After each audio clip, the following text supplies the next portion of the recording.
Chief minister Omar Abdullah के एक बयान ने उनकी मुसीबतें बढ़ा दी हैं। हम आपको बताते चलें, जहां एक तरफ चीफ मिनिस्टर उमर अब्दुल्ला ने 2 दिन पहले ये बयान दिया था कि बीजेपी के नेता उनके एमएलएज को 20 से 30 करोड़ रुपए में खरीदने की कोशिश कर रहे हैं। चीफ मिनिस्टर उमर अब्दुल्ला ने यहाँ तक कहा था कि बीजेपी के नेता उनके एमएलएज को 20 से 30 करोड़ रुपया कैश, उसके साथ साथ एक मंत्री पद देने की भी बात कह रहे हैं। वहीं दूसरी तरफ बीजेपी ने उनके इस बयान को गलत बताया था और उनसे माफ़ी मांगने की बात कही थी। अब खबर ये है कि बीजेपी की तरफ से एक लीगल नोटिस उमर अब्दुल्ला को भेजा जा रहा है और इस लीगल नोटिस में साफ कहा गया है कि अगले 7 दिनों के अंदर चीफ मिनिस्टर या तो पब्लिकली माफ़ी मांगे या फिर वह 100 करोड़ रुपए के मानहानि के दावे के लिए तैयार रहें।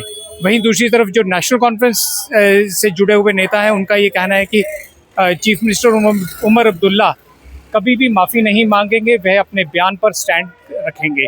ऐसे में देखना दिलचस्प होगा कि क्या ये मामला कोर्ट तक जाएगा या फिर उमर अब्दुल्ला कोई सेफ एग्जिट ढूंढने की कोशिश करेंगे। आज की खबर के लिए मैं दीपांकर गुप्ता। नेशनल कॉन्फ्रेंस को तोड़ने की कोशिश की जा रही है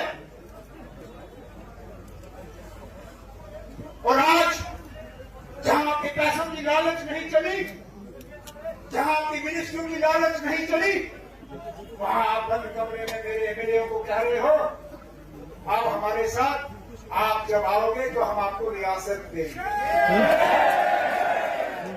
अल्लाह गवाह है, अगर मेरे जम्मू के एक एमएलए ने मुझे कमरे में आके ये बात नहीं कही हो। सुप्रीम कोर्ट का बीजेपी का एक ओहदेदार, सुप्रीम कोर्ट का वकील, बीजेपी का ओहदेदार मेरे एक जम्मू के एमएलए को बंद कमरे में कहता है हम 20 से 30 करोड़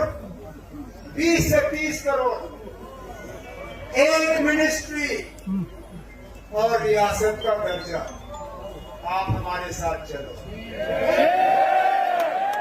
हमको लगता है कि लोगों का ईमान इतना सस्ता है। देखिए यहां स्टेज पे एक भी आपको नजर नहीं आएगा जो 20 करोड़ में क्या 100 करोड़ में अपनी ईमान देखने के लिए तैयार होता है, क्योंकि हम सब जानते हैं। और ये बाबा कौम माननीय मेहमान जनाब फारूक अब्दुल्ला साहब की मुझे सिखाया हुआ सबक कि हमें अपने करतूतों के लिए, अपने किए हुए के लिए इस दुनिया में जवाब देना होगा या नहीं देना होगा। एक दिन ऐसा आएगा जब हमें अल्लाह ताला के सामने जवाब देना होगा। तो बीजेपी वालों, हमें इतना कमजोर मत समझिए। बैकडोर से आपकी एंट्री नहीं होगी, आप बैकडोर से फ्रंट की कुर्सी पे नहीं आओगे। फिलहाल लोगों ने आपको पीछे ही रखा है, आप पीछे ही रहोगे।